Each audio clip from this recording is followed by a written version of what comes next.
He called humans weak, but one glance from the apex beast proved otherwise. The jungle moon of Thalos V was not a world, it was a warning. Its storms could shred metal. Its gravity could crush bone. Everything that lived there had earned its place in blood. No sane species went to Thalos V willingly, except humans. 1. The mockery. Lieutenant Renkal of the Varketh Dominion despised humans. He'd fought beside them before, always unimpressed by their fragile skin and small frames. Your kind wouldn't last a cycle on my homeworld, he told the human sergeant assigned to his command. Sergeant Myra Solace only smiled. Maybe not. But we'd adapt before the second. When command selected their joint squad for survival training on Thalos V, Renkal considered it poetic justice. We'll see what happens when soft-worlders meet a real planet, he said. Myra just checked her rifle and replied, just make sure you can keep up. 2. Descent into chaos. Their shuttle screamed through the storm as lightning clawed at the hull. When it slammed into the surface, the hatch barely opened before the air burned their throats, hot, acidic, thick with spores. Half the squad vomited. Myra didn't. She simply adjusted her mask and started moving. Within the first hour, they lost a Threxian scout to something in the mist. The creature moved so fast that the heat sensors couldn't register it. Predator, Myra said calmly. Big one. Renkal growled. Then we hunt it. No, she replied. We stay alive. He scoffed. Typical human cowardice. She didn't respond. Just gave him a look cool and sharp that made his scales itch. 3. The roar. When night fell, the jungle awoke. The air thrummed with strange calls. Then came the sound that froze every heart, a roar that split the world. The trees shook. The ground rippled like liquid. The apex beast had arrived. Something massive moved between the trees, its golden eyes glowing like suns.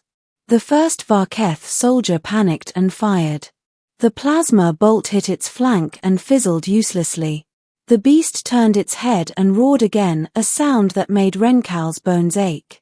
He dropped to his knees, terrified. His vision tunneled. The only thing he could see clearly was the human stepping forward. 4. The glance. Sergeant, fall back. Renkal shouted. No, Myra said. It's assessing us. She holstered her weapon and walked closer. The squad gaped in disbelief. The creature's head lowered, nostrils flaring. Its breath was like fire against her face. For a moment, nothing moved. Then, the apex blinked once, gave a low rumble, and turned away. The jungle swallowed it whole. 5. Aftermath. The silence was unbearable. Renkal finally found his voice. How did you survive that? I didn't challenge it, she said simply. I just showed it I wasn't prey. You can't reason with a monster like that. Maybe not, she said, looking into the dark. But it knows what we are. And what's that? She smiled faintly. The only species that learned to become the monster when necessary. 6. Fear and fire. They made camp in a hollow of rock, lit by bioluminescent moss. Renkal couldn't stop watching her, this human who stared down a god and lived. He tried to sound casual. You weren't afraid? Of course I was, she said. But fear isn't weakness. It's instinct. You ride it, or it rides you. He frowned. You say that like you've done this before. Every human has, she replied. Earth taught us early. Fire, storms, beasts, we were born in fear. It's why we survived long enough to leave our planet. He said nothing more. There was no arrogance left in him, only respect. 7. The return. At dawn, the apex returned. The jungle parted like it was afraid of the creature. Its shadow passed over them, immense, silent. This time, it wasn't alone. Behind it, Smaller predators followed, heads bowed. Myra didn't move. The apex turned its gaze to her again, its golden eyes narrowing. Then it lowered its head in what could only be described as acknowledgement. Rencal's breath caught. It bows to you. Not to me, Myra said quietly. To what it recognizes in us. And what is that? A survivor. The apex let out a deep rumble, not a roar, but something older, more reverent, then vanished into the trees once more. None of the other predators dared approach. 8. The report. When they returned to orbit, Rencal faced the debriefing panel. Explain the anomaly, the Admiral demanded. You claim the apex of Thalos V spared the human, twice. Rencal nodded. Not spared. Respected. You're saying an apex predator recognized her? He looked the Admiral dead in the eyes. No. It recognized humanity. It saw a kindred species, one that kills its monsters, then learns from them. Silence filled the room. The Admiral finally said, so humans are dangerous? Rencal shook his head slowly. No. They're worse. They're survivors who never stop evolving. If the apex didn't destroy her, what chance do we have? 9. The legend. Within months, rumors spread across the galaxy. They called her the deathworlder who tamed the apex. Videos of the encounter, leaked and enhanced, went viral on every network. In one frame, the apex's golden eye reflected the small, upright figure of a human staring back without fear.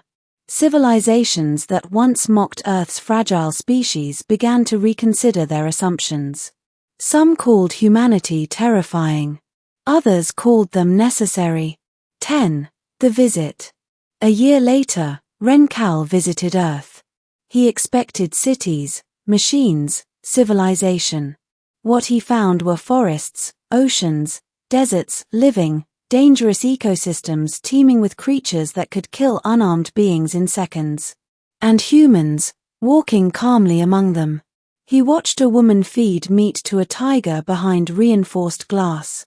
When the beast growled, she laughed softly, unafraid. He understood then.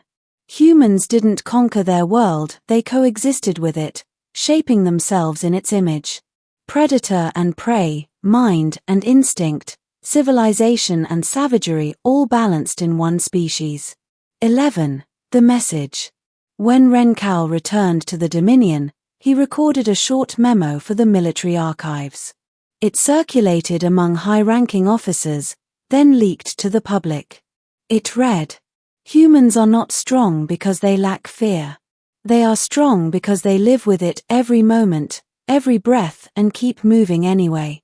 On a death world, that's the only way to survive." The apex saw itself in them. So should we.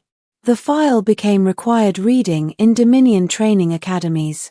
The mockery stopped overnight. 12. Epilogue. Years later, on a frontier world, a young Varketh soldier laughed at the mention of humans being dangerous. An older officer stopped him with a single phrase. "Thalos V, cadet." The laughter died instantly. Everyone knew that name. And across the galaxy, even predators in the dark seemed to pause when they caught a human's gaze, just for a heartbeat, as if remembering something ancient. Something primal. Because every beast, no matter how powerful, knows one truth carved deep into the bones of evolution. Never mistake a human's silence for weakness. It's the quiet before the roar.